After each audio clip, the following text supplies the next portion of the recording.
Baba, katika jina la Yesu Kristo Mwokozi ule hai, tunakushukuru kwa muda mzuri utubariki, jina lako lipewe sifa. Muda mzuri wa kusoma neno lako, tunaomba Roho Mtakatifu atufundishe zaidi. Tunavunja kila mamlaka yote ya shetani aliyo nawe katika jina la Yesu Kristo ule hai. Tunaomba Roho Mtakatifu wako Kristo Yesu aongee nasie, atufunulie zaidi kuhusu somo tutaenda kusoma neno lako katika jina la Yesu Kristo. Amen. Amen. Bwana Yesu asifiwe. Amen. Bwana Yesu asifiwe. Amen. Bwana Yesu asifiwe. Amen. Amen. Tunamshukuru Mungu kwa muda mzuri. Nous remercions l'Éternel pour les bons temps Anatupatia kusoma neno lake, qu'il nous a donné pour que nous lisons sa parole.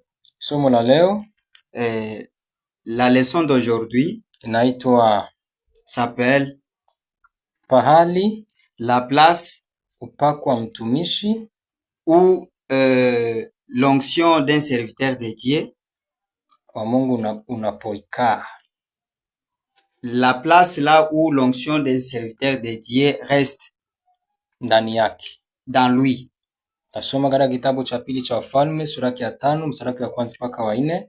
Nous allons lire dans le livre de Deuxième Roi, chapitre 5, verset 1er jusqu'à 4, et puis nous allons sauter. Mstari wa 8 mpaka wa 15.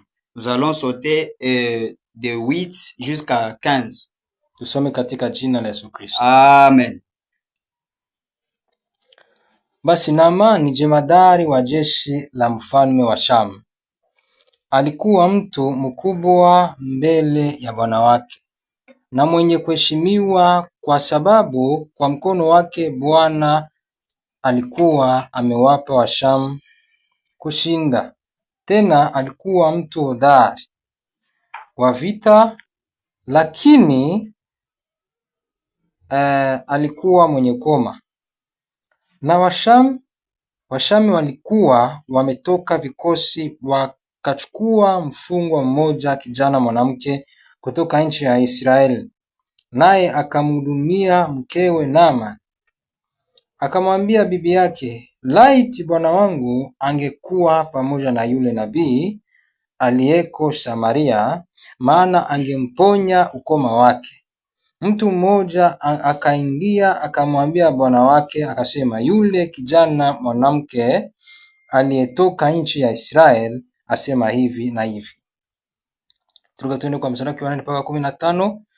Ikawa Elisha yule mtu wa Mungu aliposikia kwamba mfalme wa Israeli ameyararua mavazi yake, ndipo akatuma mtu kwa mfalme akisema, mbona umeyararua mavazi yako? Na aje sasa kwangu mimi, naye atajua ya kuwa yuko nabii katika Israeli. Basi Naamani akaja na farasi wake na magari yake, akasimama mlangoni pa nyumba ya Elisha. Naye Elisha akampelekea mjumbe akisema, enenda ukaoge katika Yordan mara 7, na nyama ya mwili wako itakurudia, nawe utakuwa safi.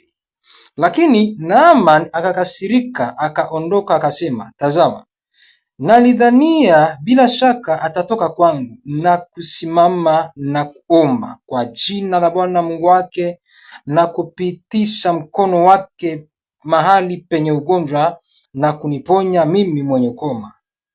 Je, Abana na Farpari, mito ya Dameski, si bora kuliko maji yote ya Israeli? Je, siwezi kujiosha ndani yake na kuwa safi? Akageuka akaondoka kwa hasira. 13. Watumishi wake wakamkaribia, wakamwambia, wakasema, baba yangu, kama yule nabii angalikuambia kutenda jambo kubwa, usingelitenda? Je, si zaidi basi akakwambia jioshe uwe safi? Ndipo akashuka akajichovya mara 7 katika Yordan, sawasawa na neno lake yule mtu wa Mungu, nayo nyama ya mwili wake ikarudi ikawa kama nyama ya mwili wa mtoto mchanga, akawa safi. 15. Akamrudia yule mtu wa Mungu, yeye na mafuatano yake yote, akaja akasimama mbele yake akasema, Sasa tazama, najua ya kwamba hakuna Mungu duniani mote ila katika Israeli. Basi na kuomba upokee mbaraka kwa mtumwa wako. Amen. Amen. Nous lisons dans le livre de 2e Roi, chapitre 5, verset 1, nous lisons au nom de Jésus-Christ. Amen. Naaman, chef de l'armée du roi de Syrie, jouissait de la faveur de son maître et d'une grande considération, car c'était par lui que l'Éternel avait délivré les Syriens. Mais cet homme fort et vaillant était les lèpres. 2. Or, les Syriens étaient sortis par troupes et ils avaient emmené captive une petite fille du pays d'Israël qui était au service de la femme de Naaman. 3. Et elle dit à sa maîtresse, « Oh, si mon Seigneur était auprès du prophète qui est à Samarie, le prophète le guérirait de sa lèpre. » Naaman alla dire à son maître, « La jeune fille du pays d'Israël a parlé de telle et telle manière. » Nous sautons. 8. Jusqu'à 15. Lorsque Élisée, homme de Dieu, apprit que les rois d'Israël avaient déchiré ses vêtements, et il envoya dire au roi, « Pourquoi as-tu déchiré tes vêtements? Laissez-les venir à moi, et il saura qu'il y a un prophète en Israël. » Naaman vint avec ses chevaux et son char. Et il s'arrêta à la porte de la maison d'Élisée. Élisée lui fit dire par un messager, « Va et lave-toi 7 fois dans le Jourdain. Ta chair deviendra saine et tu seras pur. » Naaman fut irrité et il s'en alla en disant, « Voici, je me disais, il sortira vers moi, il se présentera lui-même et invoquera le nom de l'Éternel, son Dieu. Il agitera sa main sur la place et guérira le lèpre. Les fleuves de Damas, l'Abana et les Parpar ne valent-ils pas mieux que toutes les eaux d'Israël? Ne pourrais-je pas m'y laver et devenir pur? » Et il s'en retournait et partait avec fureur et fureur. Mais ses serviteurs s'approchèrent pour lui parler et ils lui dirent, « Mon père, si les prophètes t'eût demandé quelque chose de difficile, ne l'aurais-tu pas fait? Combien plus doit-il faire qu'il t'a dit, lave-toi et tu seras pur? » Il descendit alors et se plongea 7 fois dans le Jourdain, selon la parole de l'homme de Dieu, et sa chair redevint comme la chair d'un jeune enfant, et il fut pur. Naaman retourna vers l'homme de Dieu avec toute sa suite. Lorsqu'il fut arrivé, il se présenta devant lui et dit, « Voici, je reconnais qu'il n'y a point de Dieu sur toute la terre, si ce n'est en Israël. Et maintenant, accepte, je t'ai pris un présent de la part de ton serviteur. » Amen. Amen. Hii ni historia Ça, c'est l'histoire. sote tunaoijua. Tous nous connaissons cela. Ni kuhusu Naaman, C'est concerné Naaman, jemadari mkuu wa jeshi jemadari mkuu wa Syria. était un grand soldat de Syrien. alikuwa njo mkuu wa jeshi lote, était un grand soldat, donc un général, chef était un chef de Syriens. wa soda wa kijeshi ya Syria. Amen. Bwana Yesu asifiwe. Amen. Alikuwa na heshima kubwa, il avait beaucoup de valeur, lakini mais alikuwa na shida. Il avait un problème. Alikuwa na shida ya ukoma. Il avait un problème de lèpre. Bwana Yesu asifiwe. Amen. Bwana Yesu asifiwe. Amen. Sasa akasikia habari, maintenant il a entendu une histoire ya kuwa anaweza akapona, de dire qu'il sera guéri. Kuna mtu, il y avait un homme ambaye anaweza akamponya, qui pourrait lui guérir. Bwana Yesu asifiwe. Amen. Hapa tutasoma somo. Maintenant ici nous allons étudier une leçon. Wakati le temps aliposikia hiyo neno, le temps qu'il a entendu cette parole, alikuwa na mawazo, il avait des pensées. ya kuwa inawezekana. Il avait des pensées soit en disant ça va réussir. Kweli naweza nikapona. Et bien sûr je serai guéri. Kulingana na gisi wanasema, à travers ces paroles qui viennent de me dire, naweza nikapona, je peux être guéri. Bwana Yesu asifiwe. Amen. Maana yake nini? Cela veut dire quoi? Alikuwa na imani.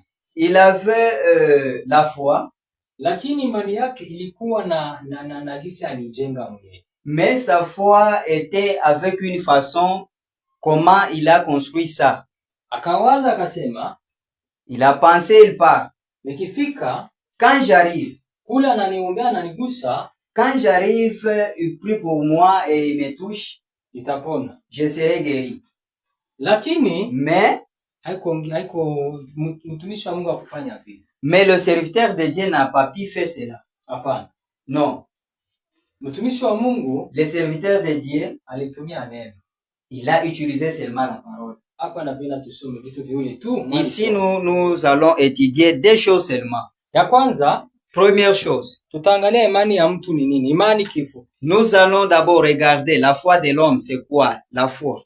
Imani, la foi, ni nguvu ya mawazo fulani ambayo, c'est la force de penser quelconque.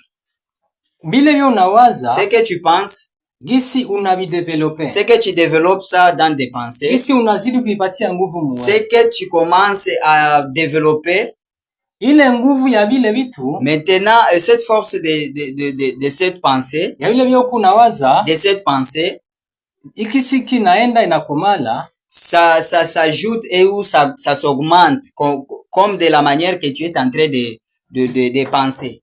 Jo imani. C'est ça même la foi.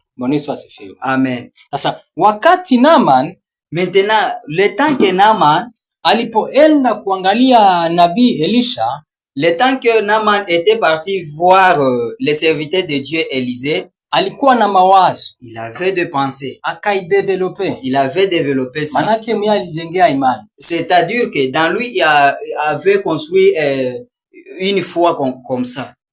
Nikimwona, quand je le vois, ananigusa, il me touche, napita napona, je serai guéri. Lakini mtumishi wa Mungu, maintenant le serviteur de Dieu, hakukuwa na waza vile, n'avait pas pensé cela. Yeye alikuwa na mawazo mengine.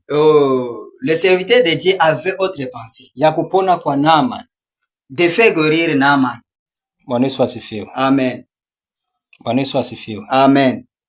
Bwana Yesu asifiwe. Amen. Bwana Yesu asifiwe. Amen. Amen. Bwana Yesu asifiwe. Amen. Naaman alipofika, quand Naaman est arrivé, mtumishi wake akamwambia uende ukajichovye mara 7. Le serviteur de Dieu lui parla, allez se plonger 7 fois dans le Jourdain. Mto wa Jordan. Dans le Jourdain. Ukiwaza, quand tu penses mzuri, bien, kile ambacho nabii Elisha alikifanya kilikuwa tofauti na kile ambacho Naaman alikuwa anawaza. Ce que le serviteur de Dieu avait pensé, c'était contraire avec le pensée que Naaman avait pensé. Mawazo ya Naaman, les pensées de Naaman, ilikuwa mtu anigusi, c'était seulement que tu me touches, nitapona, je serai guéri. Akavidevelope, il a développé ile ça. mawazo akaikuza sana, Donc, cette pensée a augmenté vraiment. akaipandisha Il a augmenté vraiment mawazo ile. les pensées là. Lakini Mais nabii le serviteur de Dieu, Élisée, akafanya tofauti na yule vile alikuwa. il a fait contraire avec ce qu'il pensait. Ile mawazo ya Naaman Cette pensée d'Adaman, yalikuwa isha develope, ce qu'il avait donc développé, yeye ilikuwa yulu ce qui était en haut ikashuka. était descendu. Bwana Yesu asifiwe. Amen. Akasema sasa Il parlait maintenant, inabidi tuende turudie kwetu. il faudrait que nous rentrions maintenant. Huyu mtu ananizarau sana. Cet homme m'a beaucoup négligé. Angekuya basi kwetu, Il pourrait arriver chez nous, ananiambia nichove mu mito ya kwetu kama fapa ile yote ya kwetu. maintenant il vient de me dire que je me plonge dans les Jourdains, bon, par part ou par-ci, par-là. Abana, Non. abana angekuya ananiambia basi nichove mule mwa ile mito ya kwetu. Il allait me dire que j'aille me plonger dans les par-part et tout consort. Lakini Mais unasikia kitu kinashuka ni ile mawazo yenye alikuwa nayo.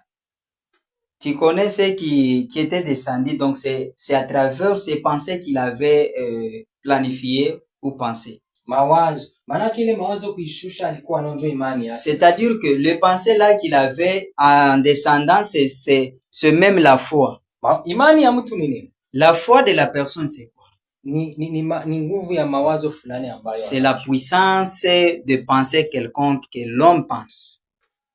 Ndio imani kwa. C'est ça même la foi en bref. Imani kashuka. La foi était descendue.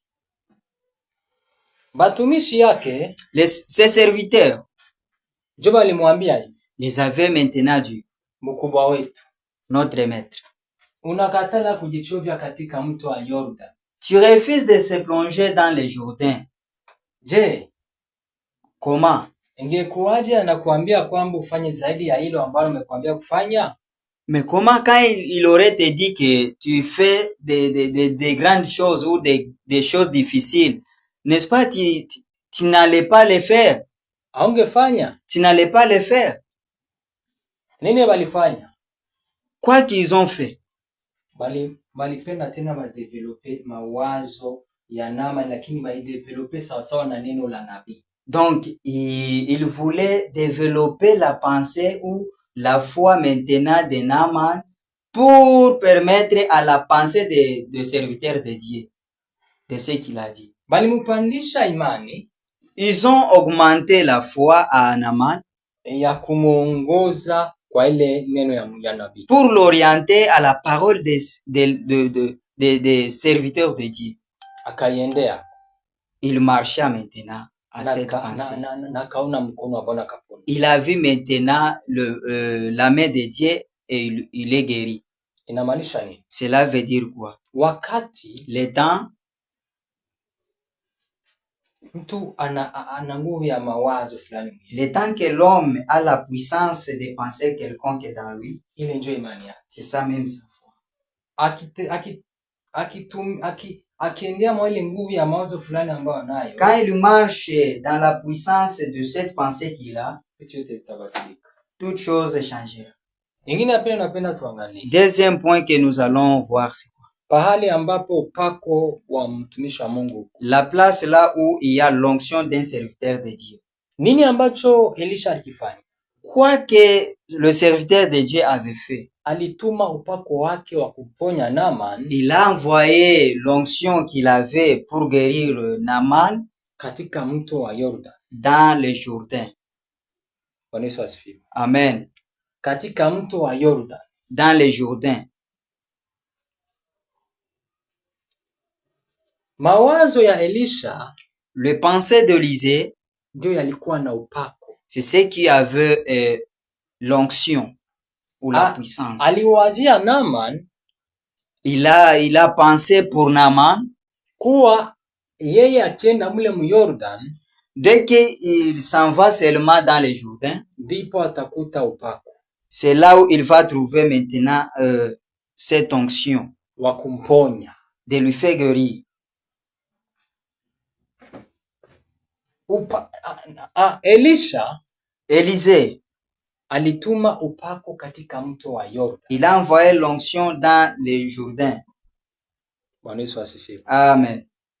Bwana Yesu asifiwe. Amen. Ni maana yake ni nini? Cela veut dire quoi?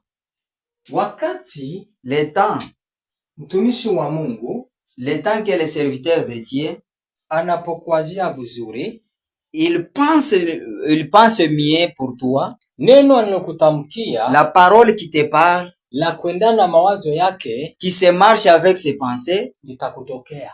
ça va vous arriver. Wakati mtumishi wa Mungu Le temps que le serviteur de Dieu, anakuwazia mbaya il pense mal pour toi na anakutamkia maneno mazuri, et il parle de bonnes choses pour toi ou des paroles mieux, je kitatokea kwa maisha yako, ce qui va arriver dans ta vie, ni kile kile anakuwazia. c'est ce qu'il pense pour toi. Bwana Yesu asifiwe. Amen. Upako wa mtumishi L'onction d'un serviteur de Dieu juu ya maisha yako concernant ta vie, iko wapi? reste où? Reste mawazo na fikra vya mtumishi. Reste dans les pensées et raisonnements d'un serviteur de Dieu. Na ile upako, maintenant cette onction, ndio jibu ya maombi yako. C'est ça même la solution de tes prières. Ndio jibu ya mahitaji. C'est ça même la solution de tes prières. Wakati anapokuombea, le temps qu'il prie pour toi, inabidi uwe na uhakika kwamba na kufikiria mzuri. Il faudrait que tu trouves maintenant la certitude qu'il pense mieux pour toi. Wakati anakufikiria vibaya, le temps qu'il pense mal à toi, upako wake, donc son onction, hawezi akautuma katika Yordan. Ça ne doit il ne doit pas envoyer ça dans les Jourdains. Na ana haja ya kukugusa juu. Et il n'a pas même le temps de te toucher. Bwana Yesu asifiwe. Amen. Ndio maana mawazo ya mtumishi, et voilà pourquoi les pensées d'un serviteur de Dieu yanaholdi upako, yanabeba upako wa mtumishi wa Mungu juu ya maisha yako. Récupère le pensée d'un serviteur de Dieu pour ta vie. Bwana Yesu asifiwe. Amen. Tofauti na kinywa, c'est différemment avec la bouche. Anaweza anaweza kutamkia maneno mazuri, lakini mwakili yake anakuwaza mbaya. Il peut parler de bonnes choses pour toi, mais dans ses pensées, il pense mauvais pour toi. Inabidi ujiepushe na kukwaza mtumishi wa Mungu. Il faudrait que tu évites de faire fâcher les serviteurs de Dieu. Bwana Yesu asifiwe. Amen. Kuna mtu fulani, il y a une personne quelconque, alinikosea sana, m'avait beaucoup désobéi. Nilimwombea, j'avais prié pour lui, akafanikiwa, il était béni. Kisha mwisho, après, akageuka akasema, il avait changé, il parlait maintenant, mimi si mtu mzuri, natumia madawa. Moi, je ne suis pas un vrai homme, je suis en train de travailler avec le fétiche. Sikumtamkia maneno mabaya. Mais moi, je n'avais pas parlé de mauvaises paroles pour lui. Nilisikia tu, j'ai entendu seulement kupitia watu wengine, à travers d'autres personnes. Nikanungunikia mawazo, nikaanza kumwaza kwa kusema huyu mtu. Mais j'avais commencé maintenant à penser mal pour lui, de me demander maintenant dans moi, cette personne, anafanya nini? Il fait quoi? Ndio shukrani yake. C'est ça même le remerciement. Namwombea anafanikiwa. J'ai prié pour lui, il est béni. Anaanza kusema hivi na hivi. Et il commence à dire ceci, cela, ça et là. Mbene hii nguvu yenye anasema. Bon, pourquoi cette force qu'il parlait? Hakuona ile siku. Il n'avait pas vu ces jours-là. Ningali namwombea. Quand j'ai prié pour lui. Anayona après kubarikiwa, baada ya kubarikiwa. Il voit maintenant cette force après avoir été béni. Et pale mawazo na mwaza vile. Maintenant dans mes pensées, je pense comme ça. Sikumtamkia kaneno lolote. Je n'avais pas parlé aucune chose, aucune parole. Kasema, ndio inakuwa. J'ai dit c'est comme ça que les choses sont. Ndio shukrani ya watu. C'est ça même le remerciement des personnes. Après quelque temps, Après quelque temps, baada ya muda fulani, après quelque temps, maisha yalirudia nyuma. sa vie est rentrée maintenant derrière, Kule kwenye nilimtosha. en arrière, là où je l'avais fait sortir. Jua nini? Pourquoi? Mawazo yangu yalimuwaza mbaya. Mes pensées avaient pensé mauvais pour lui. Upako wa kujibiwa kwa mtu anayeomba. L'onction de trouver la solution. Wakati nakuombea, Le temps que j'ai pris pour toi, unaleta mahitaji yangu tu me donnes des problèmes, unaleta mahitaji yako tu me donnes des requêtes, unaniambia nikuombee, tu me parles que je prie pour toi. inabidi usitume na kuanzia mbaya. Il faudrait que tu penses que tu parles que je ne pense pas mauvais pour toi. Il faut que je pense mieux pour toi. Et voilà pourquoi tu seras guéri. C'est là où tu vas retrouver maintenant tes solutions. Amen. Amen. Amen. Amen. Amen. Mungu ni mwema. Dieu est grand. Tunamshukuru kutufunulia siri. Vraiment, nous remercions pour nous donner cette révélation ou ce secret. Usije que tu n'arrives pas ukajiletea laana ya mawazo ya mtumishi wa Mungu. Tu te donnes maintenant des malédictions concernant le pensée d'un serviteur de Dieu. Usitume mtumishi wa Mungu. Ne fais pas pour qu'un serviteur de Dieu anakuwazia vibaya puisse penser mauvais pour toi juu ya maisha yako concernant ta vie. Bwana Yesu asifiwe. Amen. Mtumishi wa Mungu ana mamlaka ya neno na mawazo. Le serviteur de Dieu a le pouvoir dans des pensées et des paroles. Des paroles, ouais. Sasa wakati maintenant le temps napenda umjaribu umletee ujanja. Tu veux tenter le serviteur de Dieu d'être malin devant lui. Ndugu yangu, bien-aimé, utapata laana kupitia mawazo. Tu vas trouver des malédictions à travers ses paroles et ses pensées. Bwana Yesu asifiwe. Amen. Bwana Yesu asifiwe. Amen, amen. Bwana Yesu asifiwe. Amen. Bwana Yesu asifiwe. Amen, amen. Bwana Yesu asifiwe. Amen, amen. Tunamshukuru Mungu. Nous remercions l'Éternel kwa neno la Mungu pour sa parole. Kutufundisha de pouvoir nous enseigner aujourd'hui kuhusu lisomo concernant cette leçon.